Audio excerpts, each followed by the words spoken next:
Bonjour à tous et bienvenue dans Smart Patrimoine. Smart Patrimoine, l'émission qui vous accompagne chaque jour dans la gestion de vos finances personnelles à 13 h sur Bismart. Au sommaire de cette édition, nous commencerons comme d'habitude avec patrimoine thématique, donc comme tous les lundis consacré à la thématique immobilière. Et en l'occurrence, nous parlerons d'un type d'immobilier assez original puisque nous évoquerons ensemble l'immobilier des data centers, de plus en plus nombreux et de plus en plus précieux avec la digitalisation de l'économie.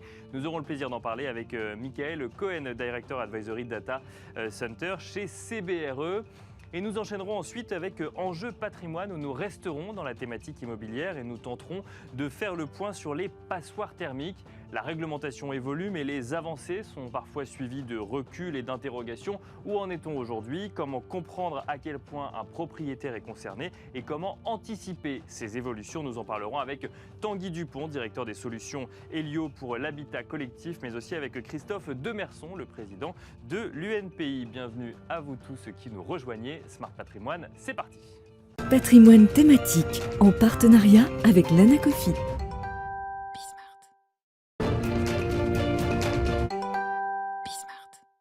Et on commence donc comme d'habitude avec patrimoine thématique, un patrimoine thématique consacré tous les lundis à l'investissement immobilier. Et nous avons le plaisir de recevoir aujourd'hui Michael Cohen, Director Advisory Data Center chez CBRE. Bonjour Michael Cohen. Bonjour. Bienvenue d'être venu sur ce plateau pour aborder avec nous l'immobilier des data centers, une thématique qui se développe très fortement, on l'imagine, avec la digitalisation de l'économie, mais dont on n'a jamais parlé dans cette émission. Alors qu'est-ce que c'est on va parler de l'investissement dans l'immobilier des data centers, mais on va essayer de comprendre un petit peu ce qu'est la réalité de cet investissement et de cet immobilier. Concrètement, qu'est-ce que ça veut dire un immobilier de data center? C'est des énormes hangars de serveurs, c'est ça? Alors ça ressemble pas mal à ça, en effet. C'est un actif très particulier. On parle d'un bâtiment. Quand on parle de data center, souvent on imagine les serveurs qu'il y a dans le data center. Bien sûr. On parle du bâtiment. Il s'agit de bâtiments avec des exigences assez fortes en termes de résilience. Parce que ces bâtiments-là hébergent le cerveau des entreprises. Et demain, si le cerveau s'arrête, il n'y a plus d'activité économique. Bien sûr, oui. Et donc, ces bâtiments-là, ils ont des exigences en termes de charge au sol, de puissance électrique, de hauteur sous plafond très particulières. Et du coup, aujourd'hui, quand on construit un bâtiment data center, on regarde souvent sous l'angle du risque. On veut que le bâtiment soit soumis au moins de risques possible et qu'il puisse fonctionner au quotidien, 24 heures sur 24. Alors le risque, on va y revenir. Juste avant, vous nous avez dit qu'il y avait des exigences assez particulières. Ça veut dire qu'on ne peut pas récupérer un entrepôt qui avant aurait fait de l'automobile ou de l'alimentaire et le transformer en entrepôt data center, par exemple. Alors ça se fait de plus en plus. D'accord. Néanmoins, il y a toujours des analyses préalables très poussées concernant les sols, concernant l'environnement, concernant la puissance électrique qui peut être acheminée sur le terrain en question. Et du coup, aujourd'hui, c'est des projets qui nécessitent l'intervention de professionnels très qualifiés. Et alors, vous mentionnez la puissance électrique. On imagine bien, effectivement, quand on doit brancher un certain nombre de serveurs au même endroit qui ensuite doivent envoyer de la donnée de manière régulière dans les entreprises, que c'est peut-être là la clé numéro 1, c'est être capable d'avoir suffisamment d'électricité pour les faire fonctionner 24 heures sur 24, les data centers qui seront hébergés? Oui, alors tout à fait. C'est la clé, l'énergie, c'est le nerf de la guerre dans le data center. D'ailleurs, on parle d'immobilier, souvent... dans l'immobilier, l'unité, c'est le mètre carré. Bien sûr. Oui. Dans les data centers, c'est le mégawatt. D'accord, on ne parle même plus en mètre carré. Non, c'est presque anecdotique, entre guillemets, même s'il faut quand même un peu d'espace pour stocker les serveurs. Bien sûr, oui. Et aujourd'hui, un data center, sa consommation en termes de puissance, ça peut s'échelonner pour les petits data centers de 1 MW, pour les gros à plus de 100 MW. D'accord. Donc on se rend compte que 100 MW, c'est un dixième d'une tranche nucléaire. Donc ça commence à être quelque chose d'assez important. Et là, on parle d'un data center. Tout à fait. Donc ensuite, si jamais on en a 10, il faut d'autant d'énergie en plus dans l'entrepôt en question pour alimenter tous ces data centers. Voilà, mais 100 MW, ça reste quand même un très gros data center. D'accord, qui prend du coup beaucoup de place en mètre carré cette fois-ci. Ça, c'est pour l'énergie. Vous nous avez dit qu'il y avait des exigences assez particulières. Est-ce que vous pouvez nous expliquer un petit peu quelles sont les exigences? C'est-à-dire qu'on a 4 murs, on a effectivement le sol qui convient, parce que vous nous avez dit qu'il y avait des analyses de charge, on a de l'énergie qui arrive. Qu'est-ce qu'il faut? Il faut du refroidissement également. Comment est-ce que ça fonctionne? Tout à fait. Alors, il faut imaginer que vous allez avoir dans votre data center des centaines, voire des milliers de serveurs qui sont hébergés dans ce qu'on appelle des baies. C'est des armoires informatiques. qui vont fonctionner souvent à très forte puissance pour fournir les services qu'on utilise au quotidien. En fait, D'accord. de quoi on parle là, dans un data center? On parle des fournisseurs de contenu, quand on regarde des vidéos en streaming, on parle d'Internet, on parle des réseaux sociaux. D'accord. Et du coup, quand ça tourne, ces applications-là qu'on utilise au quotidien sur nos smartphones, eh ben, il faut aller refroidir les serveurs et il faut assurer de la sécurité, de la résilience. Donc, vous allez avoir de la sécurité périmétrique pour assurer que le site n'est pas pénétré par des individus malveillants, par exemple. Et il faut prévoir également du refroidissement pour que les serveurs fonctionnent en permanence dans les bonnes conditions. Mais alors, vous l'avez mentionné, quand on est à la tête d'un immobilier, d'un lieu, d'un entrepôt de data center, à l'intérieur peuvent tourner mon film Netflix, mon application Facebook ou ma recherche Google. Ça, c'est pour les plus connus, mais il peut y avoir plein d'autres applications qu'on utilise au quotidien. Ma recherche de train, tiens, par exemple, pour les fêtes de fin d'année. Il y a quand même, j'imagine, des enjeux assez conséquents en termes de sécurité pour celui qui se porte garant finalement du bon fonctionnement du data center. C'est-à-dire que ce soit de sécurité physique ou de sécurité informatique. C'est un risque qu'il faut intégrer quand on achète des murs, quand on investit dans l'immobilier de data center? Alors, dans les murs, on ne porte pas la sécurité informatique, Bien sûr.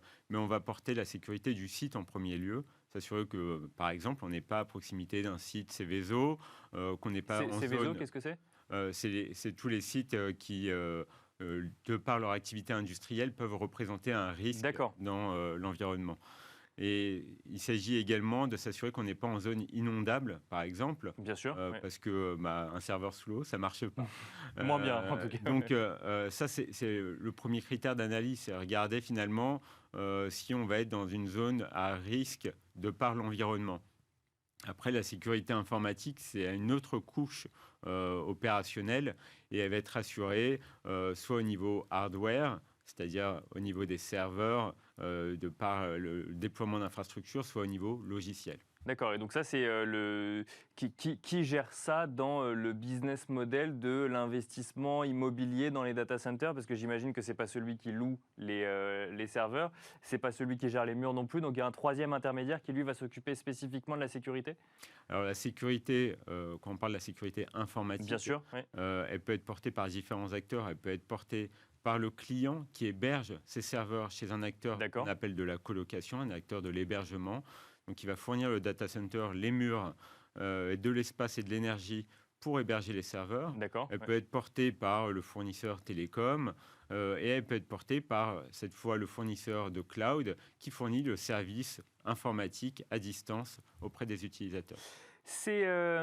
Alors, on voit bien avec la digitalisation de l'économie qu'il y a de plus en plus besoin de faire fonctionner tous ces services digitaux et donc ça passe par des data centers. Pour autant, l'immobilier du data center est une thématique d'investissement qui se développe, c'est une activité qui se développe également? Alors, le marché du data center se développe très fortement. Bien sûr. Et pour une raison assez simple. C'est parce que depuis 2010, en gros, le nombre d'utilisateurs d'Internet dans le monde est passé de 2 milliards à 5 milliards. Bien sûr. Donc, très rapidement, on comprend qu'il y a de plus en plus d'usages. Entre 2017 et 2020, on a doublé le trafic Internet. Donc, tout ça, ça demande des infrastructures. Donc, on a déployé des data centers dans le monde à très vive allure. Et ce qu'on a pu constater, ne serait-ce que sur la dernière année, c'est qu'on a une croissance en Europe, sur les 4 principales villes, Francfort, Londres, Amsterdam, Paris, de 21% de la puissance mise à la disposition du marché. D'accord. On est passé d'environ 1800 MW à 2200 MW, c'est-à-dire 400 MW déployés sur le marché en termes de puissance. Donc ça veut dire que non seulement, effectivement, il y a cette montée en puissance, on en est tous conscients, mais ça veut dire que les entreprises ne les intègrent pas forcément chez elles, mais que ça crée un nouveau marché qui est celui de la mise à disposition d'entrepôts de data centers. Tout à fait. Et c'est quelque chose qui s'est accéléré ces dernières années, c'est l'externalisation des services informatiques. Et ça, c'est au niveau européen, au niveau français ou au niveau parisien? Au niveau mondial. Au niveau mondial, d'accord. Au niveau mondial. Non, mais le plus 21%, c'est au niveau européen. Le plus 21%, c'est au niveau européen. Sur les grandes villes européennes. Villes que je vous ai citées. À l'échelle parisienne, cette tendance elle est encore plus forte sur l'année passée. on a atteint les plus 31%. On est passé d'environ 230 mégawatts à près de 300 mégawatts, on anticipe pour fin 2021. Il y a un rattrapage dû à l'effet Covid, évidemment, mais il y a aussi un rattrapage de la place parisienne vis-à-vis de ses grandes sœurs européennes. Bon, alors maintenant qu'on a un petit peu brossé le contexte de cet immobilier de data center, est-ce que c'est une opportunité d'investissement pour un épargnant qui voudrait y placer quelques billes? Alors, c'est une opportunité d'investissement déjà pour des acteurs très spécifiques. C'est-à-dire D'accord. que ça reste un marché de niche, un marché pan-européen sur lequel il y a peu de transactions sur le marché français. L'année dernière, ça a dû se compter presque sur les doigts d'une main. D'accord. Donc, ce n'est pas un placement en direct sur le thème de l'investissement qui peut se faire par des petits porteurs. Néanmoins, C'est quoi le ticket moyen? Parce qu'on achète quand même une part, ou on achète directement les locaux pour ensuite créer une ferme de data center? Alors, en général, on peut se placer à différents moments dans la chaîne de valeur d'un data center. On peut acheter un terrain avec de l'énergie et ce qu'on appelle une coque, c'est du shell and core. On peut également aménager le data center. Pour vous donner des ordres de grandeur, un data center, pour 1 mégawatt, on va compter environ 7 millions d'euros. D'accord. Donc, je vous parlais tout à l'heure de data centers qui peuvent atteindre les 100 mégawatts. Voilà, vous faites la multiplication. Donc aujourd'hui, les petits porteurs, entre guillemets, vous et moi, si on veut placer de l'argent, on va plutôt s'intéresser à investir sur les acteurs de l'hébergement informatique qui sont cotés en bourse et qui sont accessibles à tout le monde. Et est-ce que demain, on peut imaginer une démocratisation de ce type d'investissement, ou ça reste pour l'instant, ou ça restera selon vous une niche pour les gros investisseurs? Alors, à mon avis, ça va rester quand même une niche, entre guillemets. Ça va se déployer de plus en plus à l'échelle nationale avec des petits data centers. On appelle ça le Edge Data Center, au Bien cœur sûr. des villes, à proximité des utilisateurs. Néanmoins, ça sera quand même des activités déployées à l'échelle nationale par des acteurs qui ont des portefeuilles immobiliers massifs. Et pour finir, est-ce qu'on a une idée des performances d'investissement, pour le coup, quand on se lance dans ce type d'investissement, même si ça concerne une très faible minorité d'investisseurs? Alors, c'est assez variable parce que, notamment, le marché se compte avec des opérations en volume très faible. Néanmoins, on peut viser entre 3,5 et 6% en moyenne de taux de rendement. Merci beaucoup, Michael Cohen, d'être venu nous expliquer un petit peu de quoi il retourne de cet immobilier de data center qui fleurit autour de nos villes, pas encore dans les centres-villes, mais plutôt autour, si j'ai bien compris, même si ça arrive. Je rappelle que vous êtes directeur advisory data center chez CBRE. Et quant à nous, on se retrouve tout de suite dans Enjeu Patrimoine. Et on enchaîne à présent avec Enjeu Patrimoine, où nous allons tenter de décrypter pour vous les évolutions qui concernent les passoires thermiques en cette fin d'année 2021. Ces évolutions ont connu plusieurs revers et l'on entend volontiers certains professionnels du secteur nous dire parfois qu'il ne faut pas trop les prendre en compte car elles peuvent encore évoluer. Mais celles-ci s'avèrent tout de même assez contraignantes. Il est donc nécessaire pour les propriétaires de savoir de quoi on parle. Et pour en parler et pour en faire le point, nous avons le plaisir de recevoir Tanguy Dupont, directeur des solutions Helio pour l'habitat collectif. Bonjour Tanguy Dupont. Bonjour. Bienvenue sur ce plateau, mais aussi Christophe Demerson, président de l'UNPI. Bonjour Christophe Demerson, bienvenue sur ce plateau également. Bonjour Nicolas. Alors on va commencer avec vous, Tanguy Dupont. L'idée c'est de faire un petit peu de pédagogie quand même, de rappeler ce qui fonctionne, ce qui ne fonctionne pas, ce qui est vrai, ce qui ne l'est pas. Première question basique, mais peut-être essentielle pour comprendre tout l'enjeu au sujet des passoires thermiques. C'est une passoire thermique, concrètement, qu'est-ce que c'est, Tanguy Dupont? Alors une passoire thermique, c'est une maison ou un appartement qui va consommer trop d'énergie. Et donc il y a des limites qui ont été fixées, qui récemment ont été modifiées, notamment avec la modification du diagnostic de performance énergétique, qui a été modifié au 1er juillet cette année avec un peu de retour en arrière et puis quelques modifications ces derniers mois. On va y revenir effectivement. On va y revenir, je pense aussi. Et donc les passoires énergétiques, c'est les logements les plus énergivores de France. Et donc c'est les premiers en ligne de mire du gouvernement pour être rénovés et pour passer dans des classes énergétiques meilleure pour atteindre, si possible, c'est l'objectif, je crois, en 2050, uniquement des bâtiments basse consommation. Et alors, on en parlait juste avant l'émission. Il y a un calendrier qui a été mis en place pour faire sortir toutes ces passoires énergétiques progressivement du parc locatif français, alors avec l'idée de les rénover plutôt que de les faire sortir. Mais c'est-à-dire que, passé certaines échéances, on ne pourra plus louer des logements trop énergivores. Il y a 4 échéances, 2023, 2025, 2028, 2034. À quoi est-ce qu'elles correspondent, ces différentes échéances ? Exactement. Alors, comme il y a ce nouveau DPE, à partir de 2025, tous les logements seront passés d'une manière ou d'une autre sur le nouveau DPE. D'accord. Et donc, en 2025, on a les lettres G, en 2028, on a les lettres F, et en 2034, on a les lettres E. Correspondant au nouveau mode de calcul du diagnostic exactement. de performance énergétique. Et qui seront, à ces dates-là, interdites à la location. D'accord. Donc, la règle de base qu'a choisi le gouvernement, c'est de dire si vous n'avez pas fait les travaux qui permettent de monter de classe énergétique, vous ne pouvez plus louer votre logement.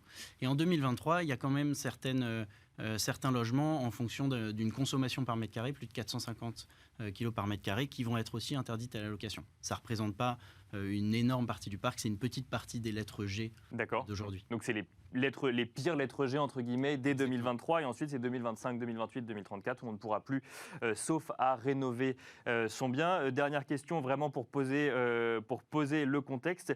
Il y a une autre échéance, c'est 2021, c'est-à-dire que le DPE devient opposable pour les locataires vis-à-vis des propriétaires à partir de 2021. Pour le coup, ça devient un argument juridique.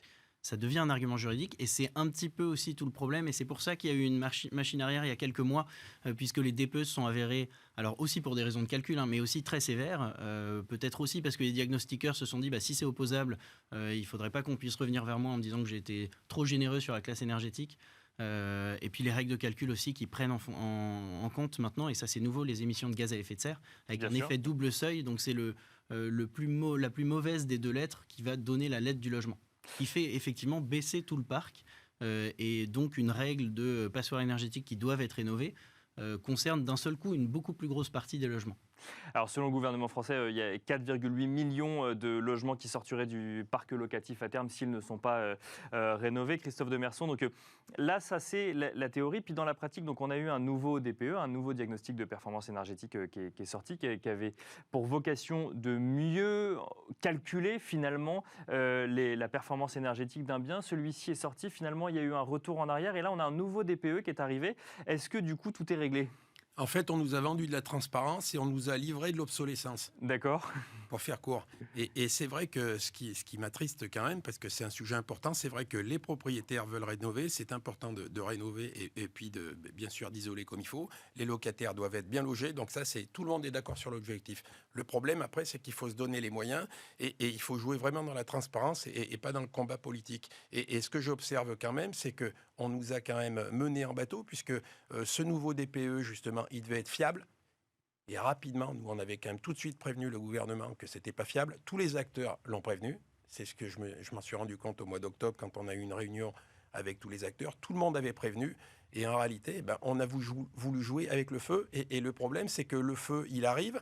Et le feu, ça va être des appartements fermés. Je vous disais, la 1er janvier 2023, on va fermer 200 000 appartements. Il ne faut pas l'oublier, alors, ou maisons. Ce n'est pas grand-chose. 2025, on va en fermer 1 million. 2028, on va fermer 1 million et 2034, on va en fermer 3 millions. Mais sauf ça fait beaucoup de millions sauf s'ils sont rénovés. Mais le problème, ce qu'on se rend compte, c'est que le DPE, il n'est pas fiable. Alors aujourd'hui, même le nouveau DPE n'est pas fiable. Même le nouveau DPE, il n'est pas fiable. On veut nous le vendre fiable.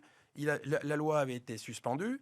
On est reparti sur une base, mais là, rien n'est encore définitif parce que les chiffres, ils bougent à la marge. Les chiffres, ils bougent à la marge. Je rappelle juste que l'évolution entre l'ancien et le nouveau DPE, c'est que du coup, en fait, on s'est rendu compte avec le nouveau DPE qu'il y avait beaucoup trop de logements classés G par rapport aux anticipations et que ça faisait sortir presque trop de logements d'un coup du parc locatif. Ce nouveau DPE, ce que vous nous dites, c'est que le résultat est le même au final. Qu'est-ce qui fait qu'il n'est pas fiable ? Il n'est pas fiable parce que justement, l'objectif, ce qu'a dit Tanguy tout à l'heure, il a bien dit, il y a un double cliquet en fait. Il y a des logements qui pourraient être vertueux, mais avec la nouvelle loi climat et résilience, on prend aussi l'énergie qui a été utilisée pour arriver à ça. Donc, par exemple, vous allez avoir une maison qui est super bien isolée, mais qui est au fioul. Bien sûr, si le chauffage au gaz, par exemple, est mal vu par le nouveau diagnostic de performance énergétique. Donc, le vrai problème, c'est qu'il y a des gens qui ont engagé des travaux, et des travaux importants, y compris des chantiers qui étaient très vertueux, qui servaient de modèle d'exemple. Je citais tout à l'heure à Tanguy un exemple frappant à Angers, quelqu'un qui était vraiment au maximum de ce qu'il pouvait faire.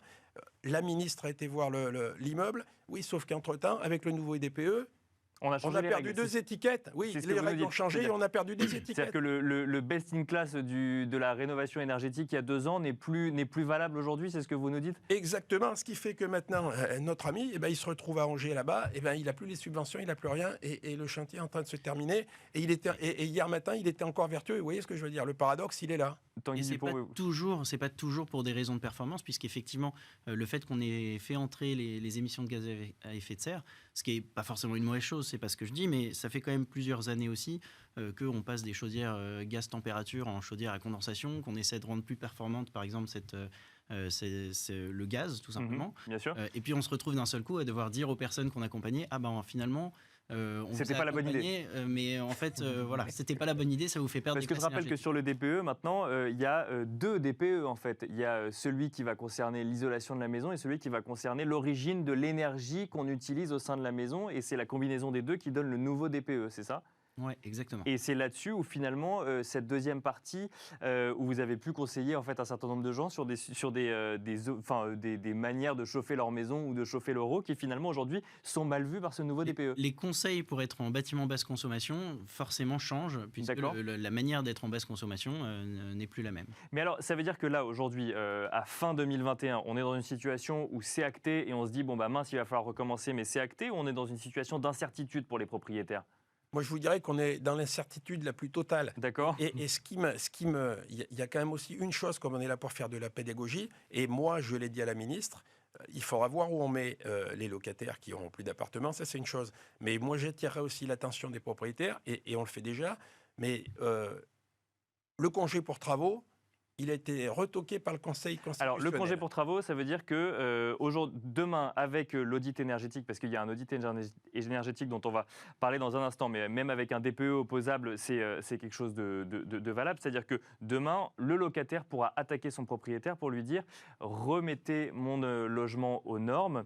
Parce que je dépense trop d'énergie ou trop d'argent en tout cas à me chauffer ou autre. Et c'est là où vous dites, très bien, mais pour faire les travaux, il faut que le locataire soit logé ailleurs. Exactement. Comment est-ce qu'on va faire quand on est propriétaire? Quand on est propriétaire, il y aura 2 solutions. C'est-à-dire que le propriétaire, il logera le locataire à ses frais. Ça, c'est un premier choix. Et puis si le locataire reste dans l'appartement, qui ne demande pas à faire de travaux forcément, mais s'il reste dans l'appartement, il pourra attendre la réponse du juge, parce que le juge, il pourra ordonner la suspension des loyers. Mais ça veut dire que quelqu'un qui loue dès aujourd'hui son logement, en fait, va voir ses échéances arriver. Si la passoire thermique est en 2021, n'a pas été rénovée d'ici 2025, ça restera une passoire thermique, sauf que là, en fait, il sera sous risque d'avoir potentiellement une procédure pour être obligé non seulement de faire des travaux, Exactement. et offrir un second logement aux locataires en attendant. Exactement. Et c'est pour ça que dans notre vue 25 millions de propriétaires, on a titré « Halte au feu » sur la couverture. Mais c'est vrai que, j'allais dire, c'est presque une guerre, malheureusement. Et alors que nous, on voulait l'inverse.